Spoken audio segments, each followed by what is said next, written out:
record.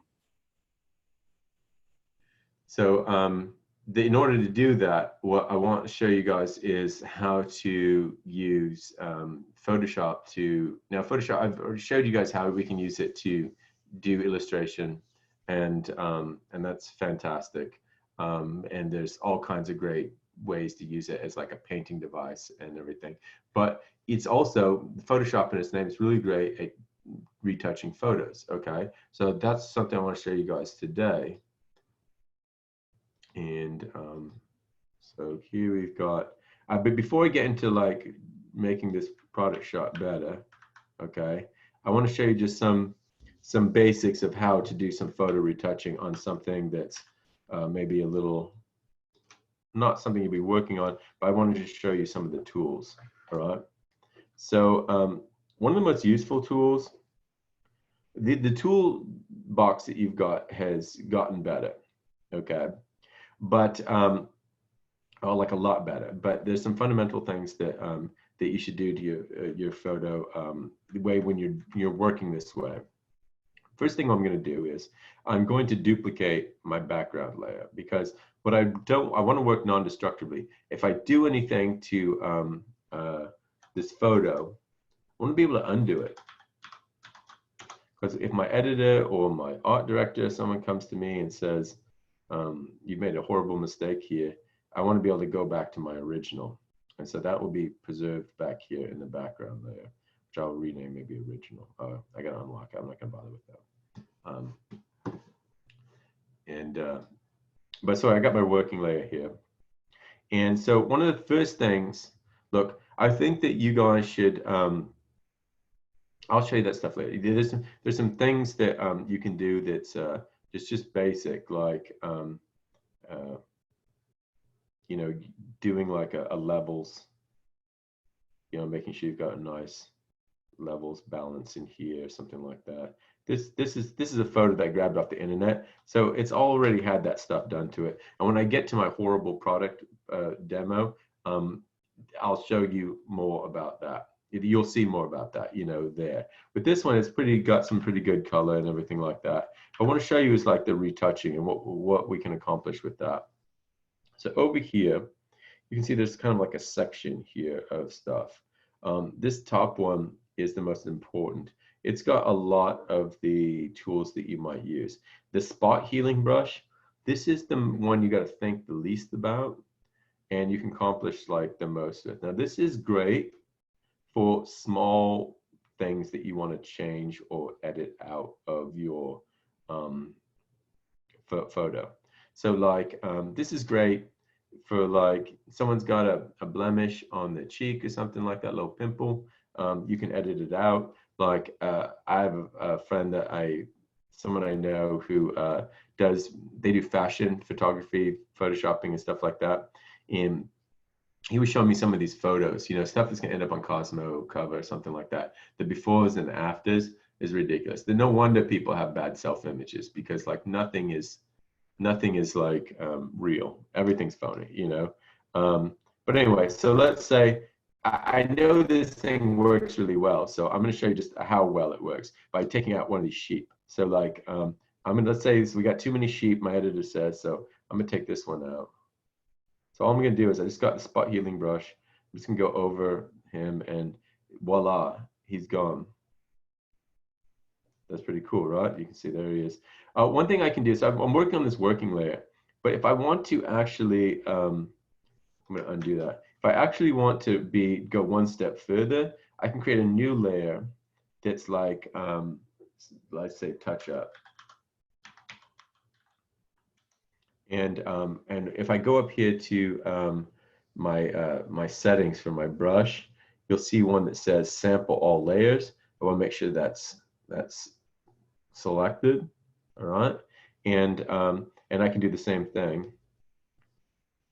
I'm just sort of coloring over this sheep I want to get rid of, and you can see it's just on this one layer, so I can just turn off layers. I can create a bunch of layers. So I can have a layer that's just my deleted sheep. I could have a layer that's like, I could create another layer, and this could be, we've got too many windows in the castle, so I'm just going to take that castle window out. I mean, it's quite amazing how well it works, you know, for small things. I could probably take out this fence line back here. Now, the closer you get to something like, um, the closer I get to this castle turret, the less well it's going to work. So I just know that from experience that as soon as you get to like a major transition, because what the computer's doing is it's kind of sampling, it's sort of sampling the things around it and saying like, oh, you want it to be like the stuff around it, but it's not smart enough to understand there's a ridge line here. So while it worked a little bit, it didn't work as well as I wanted it to. Okay, so let me turn that off. I'll put the fence back. So that didn't really work out as well as it doesn't really look that realistic. There's still like some, you can see like there's some, it's kind of not great, you know, like it's kind of, this doesn't really look too realistic. That's where the clone stamp can come in. Okay, so down here you got the clone stamp tool. Okay, it's the clone stamp. I'm going to do the same thing, create another. Make sure that up here I'm sampling all layers. And currently I want to make sure I'm doing all layers, current and below, do that. And so using the clone stamp, what I can do is I can sample, I know the ridge kind of goes like this, so I can do is I can sample right here, and then I can, what it's going to do is it's going to clone that, and I'm going to kind of draw with what I had there.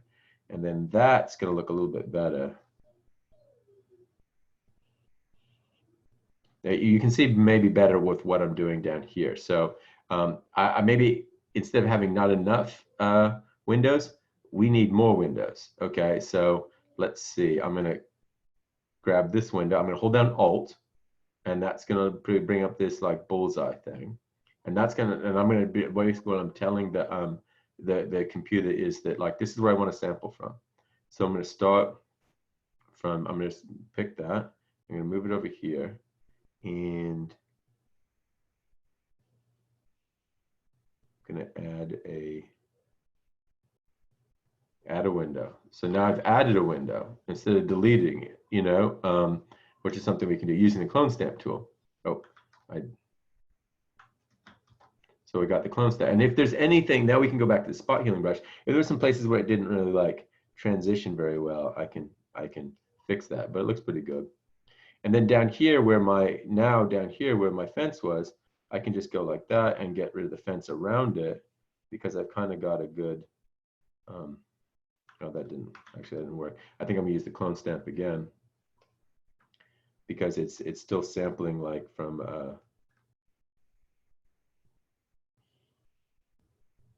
yeah, that's better. So that looks like a more of a natural ridge line.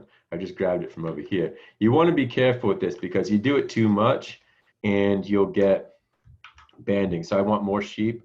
I'm going to hold down Alt and get a sample of that sheep there.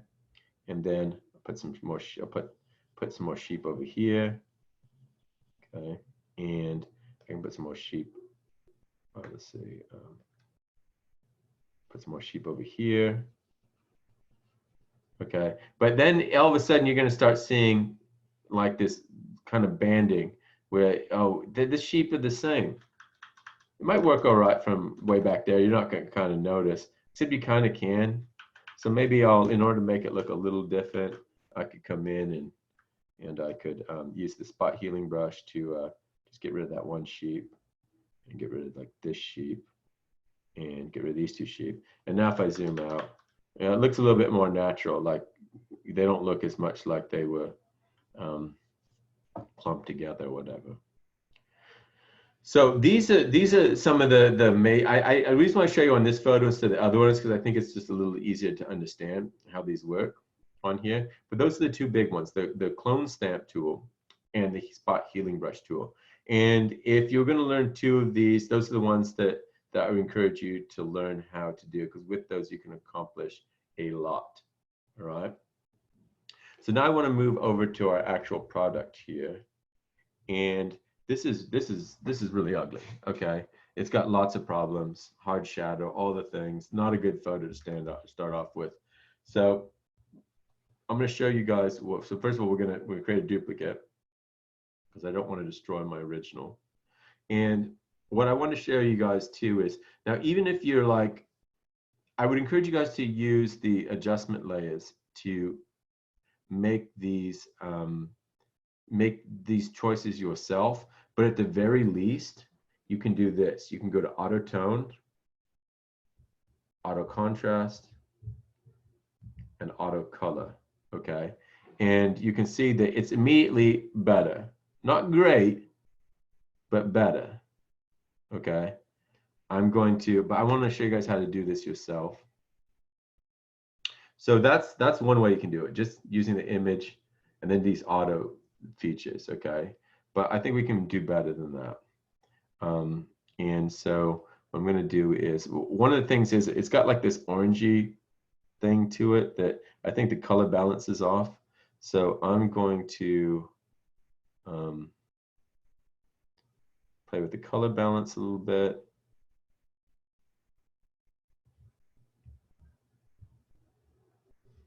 Okay, so you can see that feels a little bit better. I don't really like what it's done to this. I can fix it later, but overall, it feels like it's living in a world that's a little nicer. So that's color balance. That's always a great one to look at, because what I encourage you guys, one thing I didn't mention is when you're setting up your light box, one thing to consider when you purchase of your light bulbs. Okay, so if you can get full spectrum or daylight bulbs, those are going to work better for you, because a lot of bulbs are manufactured to create a nice like ambiance for a room. So you get like the soft white or the warm white, you know. So like what those are doing is they're narrowing the spectrum of light that you see. So you know, the warm bulbs, they feel like candlelight, or they feel a little warmer, and then, you know, if you're living in your house, and that might be like a nicer feel for your home, but not great for taking photography. So if you take photos using like that soft, even a soft white's going to maybe have a bluer tint to it. Different bulbs going to have different kind of tints to, or like hues to them, that your photo is going to come out. I can see when something's been taken on mom's like dining room table, because I can see those like kind of orangey incandescent bulbs, you know. But color balance is a good way to fix that, you know, by playing around with the color balance, they try and get that orange out, you know. So you know, maybe getting rid of some of that, or, you know, we know that red and yellow make orange, so we're going to take some of the yellow out, take some of the red out, and then maybe we'll get something a little bit nicer. I could push this more, but I just wanted to show you guys how it sort of worked. The next thing I think you guys is worth doing is levels. Now you might be like, brightness contrast, okay? Brightness contrast isn't as useful as levels, okay? It's easier to think of, because we can think of, oh, we want to make it brighter, or we want to make it more contrasty, you know, or less contrasty, right? But and that's more the way our eyes perceive the world. So it can be useful, but it doesn't give you as much flexibility as levels, all right? And you can see in here, you can look at my levels already, and I kind of showed you what this represents before, is that this is all the values in our piece. And you can see it's pretty dark. Like, there should be a lot of white in here, but there isn't. If I just crank that up, I make it a little brighter, all right? I can also do this. If you see these got these eyedroppers here, this one's like, it looks like an eyedropper filled with black. This is like an eyedropper filled with gray. This looks like an eyedropper filled with white. So I can select this, and I can use the white eyedropper to select where I think the whitest white is on my piece. And that might be here, okay? And so I can just do that. I can be like, okay, this is my white. This is my whitest white. So I'm gonna not worry about the background right now, but worry about I'm gonna worry about this label. And so I'll automatically, you can see it looks a lot better. It's a lot brighter. It's popping off. And then I could maybe adjust. So that gave me my whites. I didn't want to crank it all the way up, but I could. I mean, eyedroppers are useful. I'm going to not use that anymore. And I'm just going to manually adjust this. So this is your midtones. This is your 50% gray. And right now, I think I might move it down a little bit. Background's getting, so I'm going to show you how we'll solve that later. But for right now, let's just concentrate on the label. And that feels like a little bit nicer. So using the levels to do that as well. Now, what can be really good too is curves, all right? Now, curves are harder to understand, but they give you even more control. So instead of just being able to move 3 sliders, you can move as many as you'd like, okay? But for some people, this can be, and I understand why, it can be quite confusing, all right? But it's actually more accurate to a way that you'd, so what I'm doing is, I'm creating another point, and you can do some really weird things, and you can, this is why people are like, I don't know how to use this, because if you're not using it right, you can get some really crazy things. But maybe you wanted to get some crazy things, you know, I don't know. You can just hit revert right here. Whenever you're doing something on one of these things, you can always just hit revert here. Okay, so so with this, I'm just kind of, what I'm doing, this is my white, I'm moving here. I'm gonna make like a 30% gray, and I'm moving here. I can get similar results. What's nice about this too is you can kind of play with just channels, so I can like can give things like a you can color balance with this too. But again, it takes a little bit more expertise and time, but it's something that like I would encourage you guys to play around with and learn a little better. So this product's kind of still a mess, you know, and what's really bothering me is the background. So what I'm going to do is I'm going to create a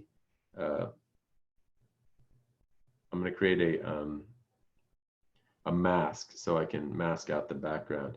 Now, this is one of those times where I'm going to use, because I'm working with something that is,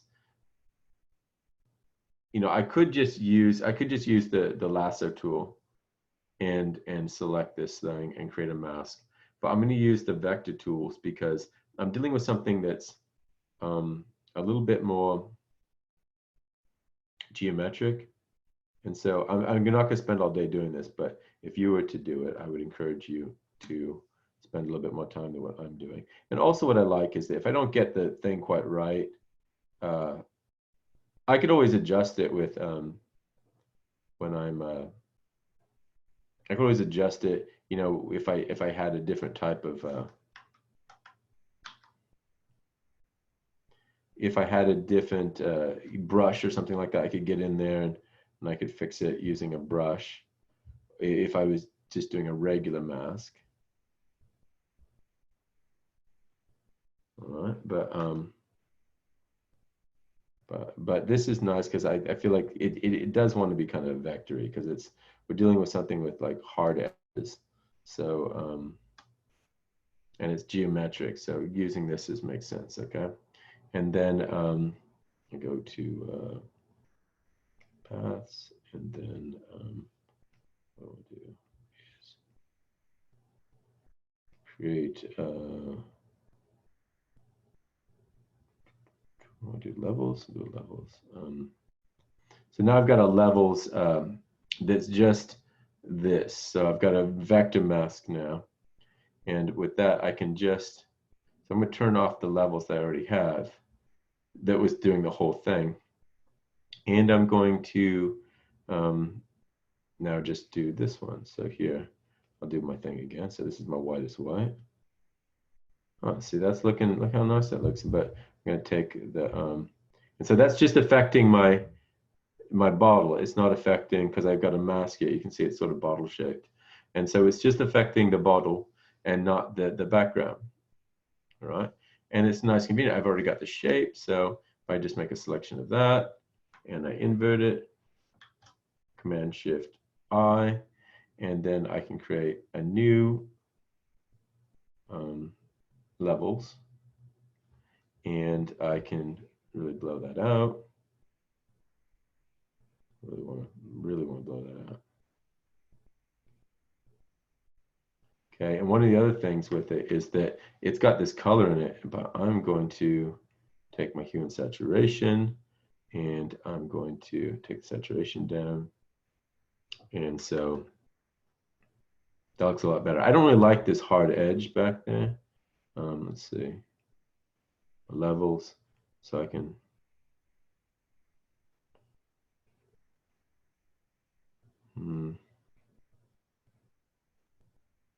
It's a little better. Maybe I'll just blow it out. I just want to do that, get rid of it. That looks a little phony baloney though. Anyway, I'll leave it like this for now. I got a little bit of shadow, but it still looks better. What I could do is I could, I know what I'll do. So I got that.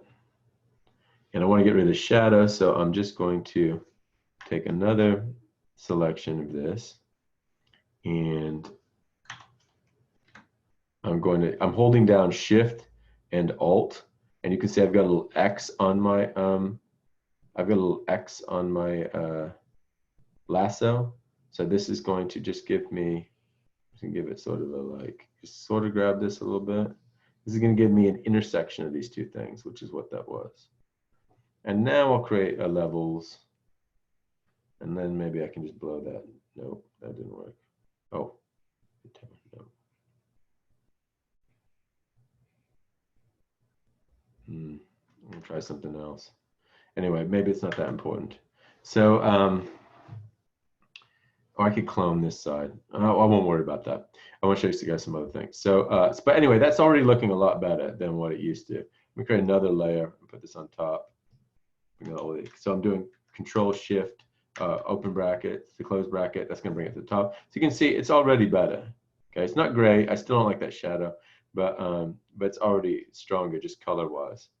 And one thing maybe I want to do is I'll take a selection of that, and I will do a hue and saturation, and I want to crank up the saturation a little bit on that. So it's not a huge difference, but just a little bit brighter. Maybe I want the, no, that's right. That's right. I'm gonna leave that alone, that one alone. 0, enter. All right, so so I got that, but we got some problems here on the label. Look at this. That's no good. This is where like our healing brush is going to come in handy. And the reason why before I told you guys to make sure you have, that you're sampling all layers. I need a new thing to work on. So this is going to be my adjustments. And there's two ways I could do it. I could turn all this stuff off, and I could just do my adjustments under here like this. And that's probably the smarter way to do it. So that's actually where I'll do it. And then I will just do, so let me turn these guys back on. And that way, if I change these later, I won't have to worry about it. If I did it up here, I'd be sampling from this, and when I change, I'll show you what happens. So like if I, so I'll do here, doing the clone healing brush, it's a little smaller. So I'm gonna do this right here and get rid of that line. But then if I later change hue and saturation, you can see that I'm not changing that bit. And that's not right. I don't want to do that. So instead, I'm going to work below here, and I'm going to. I think that's going to work. Yeah.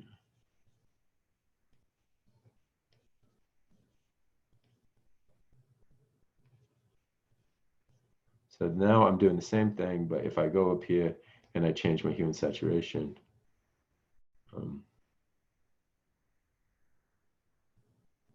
Didn't that do anything?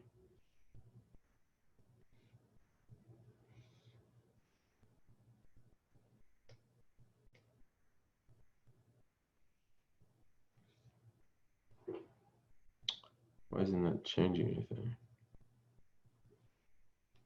Oh, because that's the background.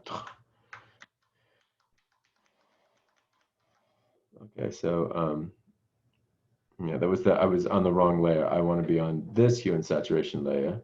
And then if I change it, then you can see it's changing the thing that I fixed as well. So, all right, so go back down here, and I'm going to use the the spot healing brush to just fix the rest of this label.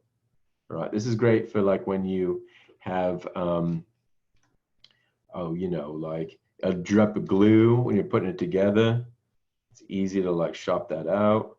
You didn't cut your, you didn't like just this little cut line, you know, your fold line when you're using your, what do you call it? Your bone folder, and you took off some of the, you scratched the like ink off of the paper or something like that, or it folded weird because you weren't going with the right grain. Oh, look, I can take this date out of here too if I want. Take that off. I don't need that on my package. I can also like just take down the gleam on here a little bit. Take that out. Let's take it down a little bit. I don't know if I want to take that out, but I can if I want. I don't know if that makes it better, but I can clean that up anyway. Okay, so I ran into a couple problems down here with the, we're in a situation here where it's not going to work on these roads because they're mismatched. Same thing with this. It's not going to work. I'm too close here. This is where my clone stamp comes in. All right, so also up here, there's a piece that wasn't working here. You may notice too that like I've got my sheep from the last one, because that's how clone stamp can work. You can sample from a whole other like, you can sample from another image and stamp it on here. So if I want to put sheep on this bottle, I could from the other thing, but I don't want to do that. So I'm going to hold down Alt, and I'm going to sample right here and just give it a little bit there. And I just got rid of that fold that was there. Same thing with here. Make it smaller. And I'm just going to sample from like right here and just mask that out a little bit. And I'll sample right here.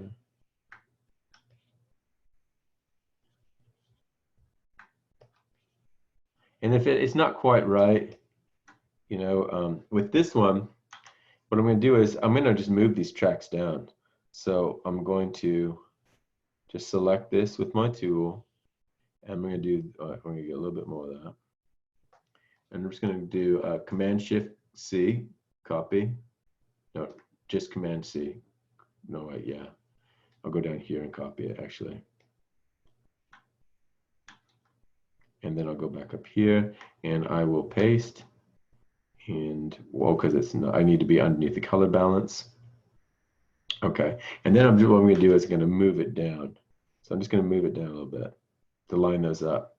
So it looks like, and that's it. So I just got, so that's just a little, I just copied and pasted that and moved it. And the edges look all right, but I could use the clone stamp to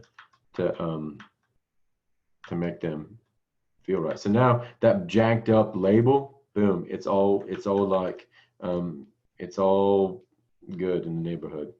One of the things I might want to do is now, here's something is that the red of this clamato juice is not as attractive as the red here. So I'm going to take a selection here, and I'm going to, I'd take more time to do this. I'm going to lasso, and I'm just going to cut out the label.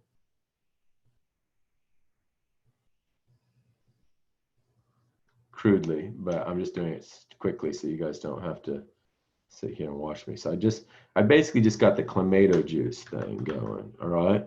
And now I'm going to create a new layer and maybe color balance. I'll try color balance first. And I want it to be more red.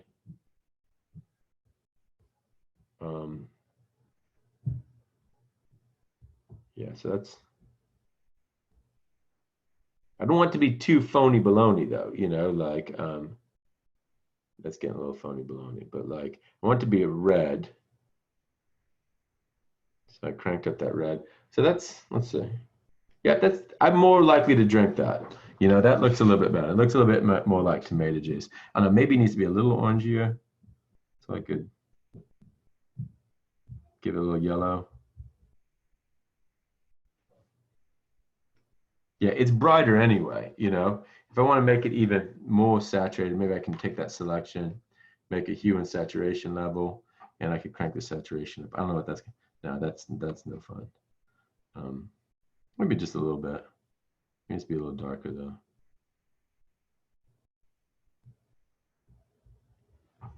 So.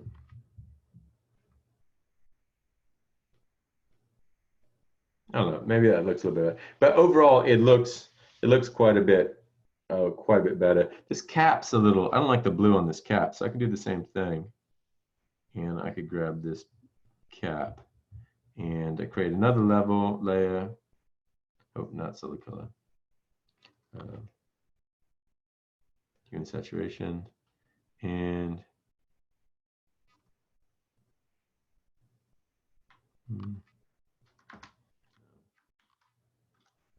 hue and saturation. I want color balance, I think.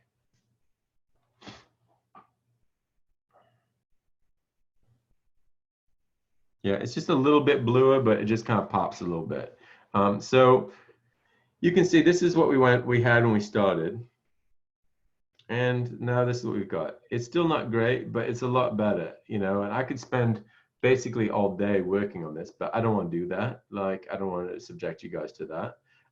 It's just a, something, you know, I'm going to stop recording.